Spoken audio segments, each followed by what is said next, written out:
याच्याशी वाईट वागावं असं वाटतं, याच्याशी नाही वागावं. पुस्तक आहे अभिनय शंभरी नावाचं पुस्तक आहे. मुद्रा चल भाव गुटिका नावाच्या गोळ्या आहेत. त्याच्यात तिने मला थोबाडलं पण आहे त्या सिनेमात. मग ये तू ये मग बघतो. नमस्कार मंडळी, दीप ज्योती या नव्या मालिकेच्या सेटवर मी आली आहे आणि पहिल्यांदा मी तुम्हाला कलाकारांना म्हणजे एकत्र सगळ्या कलाकारांना भेटवणार आहे. मी खूप एक्सायटेड आहे गप्पा मारायला, कारण का म्हणजे अर्ध्या लोकांसोबत गप्पा झालेल्या आहेत. पण गिरीश सर, खूप स्वागत राष्ट्रीय मराठीमध्ये. आणि खूप मज्जा येते तुमचा हा असा एकदम कणखर असा स्वभाव बघताना. आणि आम्ही नाना बघितले होते, जुळणी ती रेशीम गाडी, आणि कट्टू हे एकदम ऑपोजिट आहे ना. सो काय सांगाल या कॅरेक्टरबद्दल? मधलं एक विसरलं तुम्ही. नाही पण ते लाखात एक आमचा दादा नावाचा एक विलन केला होता मी. त्याच्यानंतर आता मी पॉझिटिव्ह रोल करतोय. आत्ता वाटत नाही आहे, आत्ता मी जरा निगेटिव्ह वाटतो. फारच वाईट वागतो मी या मुलाशी. माझ्या लाडका आहे मुलगा माझा तो, पण काय करणार, स्क्रिप्टप्रमाणे वागावं लागतं. याच्याशी वाईट वागावं असं वाटतं, ह्याच्याशी नाही वागावं. याच्याशी हा नवसाचा आहे ना आमचा, त्याच्यामुळे त्याशी काही बोलता येत नाही.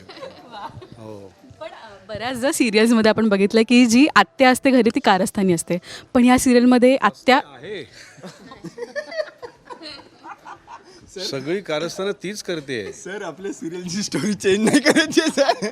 तीच करते. ह्याला सोडवून आण, ह्याला काहीतरी गुप्तगू कर, ह्याला गोळात घे, सगळे कारस्थानं तिचीच आहेत.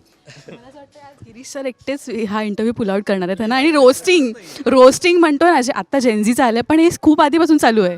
काय अरे तू इंटरव्ह्यू म्हणते, आम्ही रोज सीन पण साधारणतः ते त्यांच्याच साईडनी नेतात. कट झाला की नवीन सीन सुरू होतो आणि आम्ही तो खूप मजेशीर असतो. आणि कट रोल व्हायच्या आधीपर्यंत त्यांचे प्रयत्न असतात की काही ना काही हसतं खेळतं वातावरण ठेवायचं. हस्त खेळत राहावं असा माझा प्रयत्न असतो. आणि टेक सुरू झाला की आम्ही हसत असतो. हां, टेक सुरू झाल्यावर आमची वाट लागते आणि त्यात ते आपले मस्त कॅरेक्टरमध्ये प्रसन्न दिसतात ना, प्रसन्न सीनमध्ये, म्हणून माझा प्रयत्न असतो.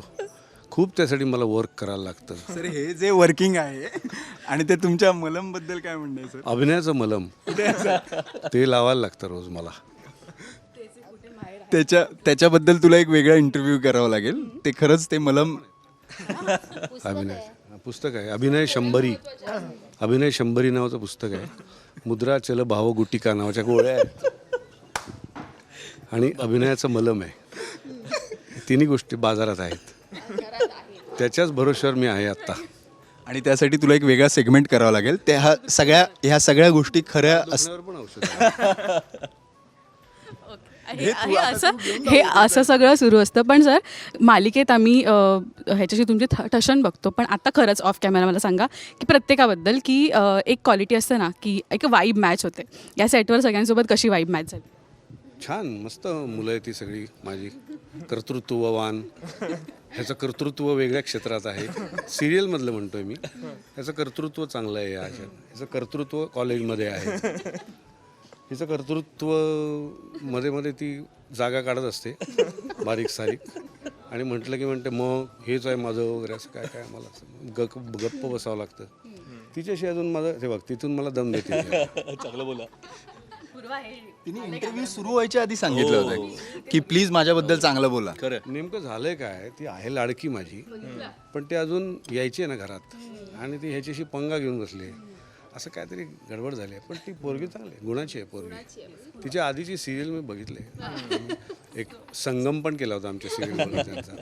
त्याच्यात तिने मला थोबाडलं पण आहे त्या सिरियल. मग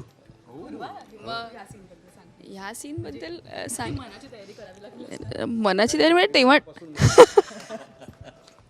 नाही, असं काही मनापासून मारलेलं वगैरे नाही आहे, पण तेव्हापासून आमची एक छान गट्टी झालेली आहे. सो मला मजा येते काम करायला तुमच्याबरोबर. बरं, आता सुहासताई, तू तर खूप वर्ष झाली मालिका करतेस, पण ह्या मालिकेत गिरीश सर तुझे भाऊ आहेत, आणि भाऊ बहिणीचं नातं हे जरा खूप मस्त असतं, बॉन्ड एक छान असतो. ह्या सिरियलचा हा बॉन्डिंग कसं झाला आहे, आणि ओव्हरऑल मला सांग. इथे सेटवर आल्यावर आत्ताच मी एक स्निक पीक बघितला की कसा माहोल असतो, पण तू तर रोज तुम्ही जगताय त्याबद्दल. डॉक्टर मी पहिल्यांदाच काम करते. आम्ही एकमेकांना ओळखतो आहे खूप वर्ष, आणि बरेच वेळेला असं झालं की एक नाटक आम्ही एकत्र करणार होतो, पण ते काही वर्कआउट झालं नाही. मी जेव्हा या क्षेत्रात नवीन आले तेव्हा आम्ही नाटक करणार होतो एकत्र, वर्ष 17.5 म्हणून. ते वर्कआउट झालं नाही, पण आता इतक्या वर्षानंतर आम्ही दोघं एकत्र काम करतो आहे. पण त्यांच्यावर काम करायला खरंच खूप मजा येते आणि आम्ही दोघं नाटकातनं आलेलो असल्याकारणाने आम्हाला ऑन ऑफ हे पटकन जमतं. हे जसं म्हणतात की आम्हाला हसवायला ठेवतं आणि नंतर तुम्ही तुमचं नीट करता, तसं आम्हाला ते पटकन जमतं. आता ते आम्ही या सगळ्यांना जमवून दाखवणार आहोत की तुम्हालाही जमेल, मग खरी मजा येईल. हां, आणि ते स्वतः डॉक्टर असल्याकारणाने ते गोळ्या स्वतःच तयार करतात.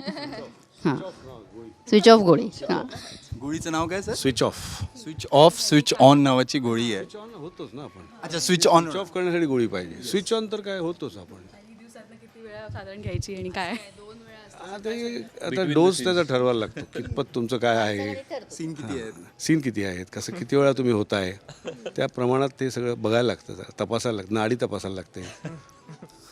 सर हा जो चेहरा आहे, इतका पोकर फेस ठेवून हे सगळं करत असता सर. अरे अभ्यास आहे बाबा. येस, पण ऋत्विक, तू मगाशी म्हणालास की गिरीश सर असताना थोडंसं असतं दडपण येतं की कसं परफॉर्म करायचं. आता अरे कोळून प्यालाय सगळ्यांना तो. मा चॅप्टर आहे तो, सगळ्यात छोटा आहे पण सगळ्यात मोठा आहे तो. असा उभा आहे की ते मला साधारण तेच वाटतं की याला खरंच तू असा एकदम दडपण आलं की काय काय वाटतंय अक्षय तुला? खरं सांग. नाही नाही, दडपण नाही हां, दडपण न येण्याची कॉन्फिडन्स. खरं सांगू का, खरंच दडपण आहे का सांगा. नाही नाही मी कधी जाणव पण दिलं नाही. मित्र आहेत सगळे माझे. हो नाही, मुळात म्हणजे या दोघांबरोबरही काम करताना खरंच खूप मजा येते, खूप शिकायला मिळतं. कारण म्हणजे मी दोघांचंही आहे ना कॉन्सन्ट्रेशन, म्हणजे स्विच ऑन स्विच ऑफ आम्ही म्हणतोय, तर दोघांचंही कॉन्सन्ट्रेशन अफाट आहे. म्हणजे मला बऱ्याच वेळेला मला सॉरी म्हणावं लागतं की अरे हे एवढे स्विच म्हणजे पटकन यांचा स्विच ऑन होतो आणि आपल्याला तेवढं पटकन जमत नाही. ते 2 सेकंद अरे झालं यांचं, हे तयार झाले. पण त्यामुळे लवकर शिक, आता लग्न झालंय तुझं, असं स्विच ऑन स्विच ऑफ व्हावं लागतं. ते मला हो खरं नाही, मला सांगण्यासारखं म्हणजे आता त्यांना मुळात स्विच ऑन स्विच ऑफ व्हायची गरजच नाही. आम्हाला प्रश्न पडतो की कधी ऑन आणि कधी ऑफ आहेत, मला कळतच नाही कधी कधी. ते एवढे सहज करून जातात ना, तरी मुळात हीच गोष्ट शिकण्यासारखी असं मला वाटतं. आणि गमती तर खूप मी तर सगळ्यात जास्त गिरीश सरांच्या त्या बिटवीन द लाईन्स किंवा बिटवीन द सीन्समध्ये कोण हसत असेल तर तो मी आहे. आणि ते असं पटकन म्हणजे नाही का, आता एक सवय झाली की मगाशी पण एक सीन करता करता मी यांच्याच रिॲक्शनसाठी वळलो आणि घेतलीच त्यांनी, तर ते रिॲक्शनचं टायमिंग जमलेलं आहे. अजून त्यांचं मॅच करायला वेळ लागेल जरा. आणि गिरीश सर, तुमची ना ती अशी बघून ॲनलाईज करायची ती गोष्ट आहे ना, म्हणजे ह्याचं ते बोलतात ना, हा कसा रिॲक्ट करेल हे पटकन तुम्ही ना कॅच करता की अच्छा हा ह्या मोमेंटला असं रिॲक्ट करतो आहे. सो मला सांगा की मी म्हणजे एक छोटा टास्क देते, म्हणजे मी हिंमत करते टास्क बोलायची. पण जर त्या सेटवर आहे ना लंच ब्रेकला खूप उशीर झाला आहे आणि भूक लागली आहे, तर हे प्रत्येक जणांमधले एक एक अशी मला वाईट सांग कसा रिॲक्ट करेल, प्रसाद कसा रिॲक्ट करेल, म्हणजे त्याची रिॲक्ट करण्याची पद्धत कशी आहे?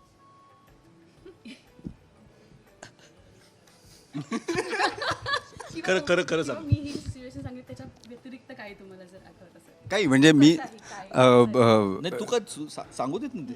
तू काय हे करतोय? नाही बाबा, मला खरंच मी भूक लागल्यानंतर प्रसाद सततच भूक लागलेली असते त्याला, असं मी पाहिलंय. तो आल्यापासूनच काय काय मागवत असतो खायला, देत असतो, खायला देत असतो, काहीतरी मागवत असतो, आणलेलं असतं त्यांनी काय काय कुठून खायला वगैरे. मग त्याला भूक का लागते हा प्रश्न पडतो मला, तरी भूक लागते त्याला, असं काहीतरी ऑब्झर्वेशन आहे माझं. हां, तुला काय विचारायचं तुमच्या सेटवरचं? नाही मला काय, अरे मी काय बोलणार यार. एकतर मी तेच सांगतो ना, एकतर चांगले सीन करायला मिळणं आणि ऑफ स्क्रीन गिरीश सरांसारखे को आर्टिस्ट असणं, याच्यासारखी पर्वणी नाही आहे. कारण की फक्त बघत राहायचं असतं त्यांच्याकडे आणि त्यातनं शिकत राहायचं असतं. डोळ्यात डोळे घालून फक्त बघत राहणे, बाकी काही नाही सर. आता पण हेच सत्य आहे. बरं चला. सी काय किती मस्त सर रिॲक्ट. हां, इंटरव्ह्यू नंतर बोलूया या विषयावर. अशी एक व्हॉइस ओव्हर लागू शकतो. पूर्वा सांगू शकते. पूर्वा सांग की कोण कसं रिॲक्ट करेल आणि रिॲक्ट करण्याची पद्धत कशी? खरं सांगी ना गं, हे नाही सांगायचं मला. नाही नाही खरं नाही सांगायचं आहे मला, पण हा मुद्दा सोडल्यास, हो मी खरं बोलेन लगेच नाही सांगायचं आहे मला, पण मुद्दा सोडल्यास की म्हणजे कधी कधी खूप वेळ लागतो जेल व्हायला. कधी कधी असं होतं की अरे नाहीच ट्युनिंग नाहीच मॅच होत आहे, किंवा पहिल्या सीनला आल्यावर सगळ्यांना मिक्सअप व्हायला पहिल्या सीनला वेळ लागतो. तर इथे ह्या सेटवर दीपज्योतीच्या माझी फॅमिली असो ही फॅमिली असो, असं कधीच झालं नाही की कम्युनिकेशनमध्ये काही प्रॉब्लेम आला आहे. पटकन सगळे रिॲक्ट होतात छान एकमेकांशी, आणि ते ऑफस्क्रीन चांगलं असल्यामुळेच ऑनस्क्रीन येतं, आणि ह्याचीच मला गंमत वाटते. सो मला ते खूप करायला मजा येते सगळ्यांबरोबर. फालतू आहे. पण तेच आम्ही सगळे अजूनही मी यांच्या फॅमिलीबरोबर सीन केलेला नाही आहे, पण आम्ही ऑफस्क्रीन खूप मजा मस्ती करू शकतो. Sir once more. ये तू ये मग बघतो. आणि आत्ता अपकमिंग एपिसोडमध्ये एक मस्त सीन बघायला मिळणार आहे, तो आहे गिरीश सर आणि प्रसादमधला, की मस्त अशी वाजवली आहे सरांनी तुला, है ना? वाजवत असतात ते, आणि मला पण ते खायला खूप मजा येते. बऱ्याचदा मालिकांमध्ये शक्यतो सर्वोत्कृष्ट थप्पड अशी एक कॅटेगरी येणार आहे यावेळी. आणि त्याला मला स्वघोषित आहे, मी अवॉर्ड मिळणार मला. आणि खाणाऱ्याला मी असं अवॉर्ड पण तोच. Yes correct. एकदा परत हे झालं पाहिजे. सारखं कानाखाली काय ते असते. का वाजवतात कानाखाली याच्या, कारण सीन वाजले पाहिजेत. करेक्ट. आणि याच नोटवरती जसा हा इंटरव्ह्यू मी बऱ्याच प्रयत्नांनी इथे सगळ्यांना जमा केलं आहे, तसंच तिकडे शूटिंग थांबलेलं आहे. आणि ही जी गंमत तुम्ही बघतायत, तर तशीच गंमत नाही, पण खूप चांगल्या सीन्स तुम्हाला तिकडे बघायला मिळतील. तेव्हा प्लीज सगळ्यांनी एकत्र बोलूया. दीपज्योती रोज रात्री 8 वाजता फक्त आपल्या झी मराठीवर. Thank you so much. Thank you so much सगळ्यांना, आणि खूप शुभेच्छा मालिकेसाठी. थँक्यू. मंडळ आभारी आहे.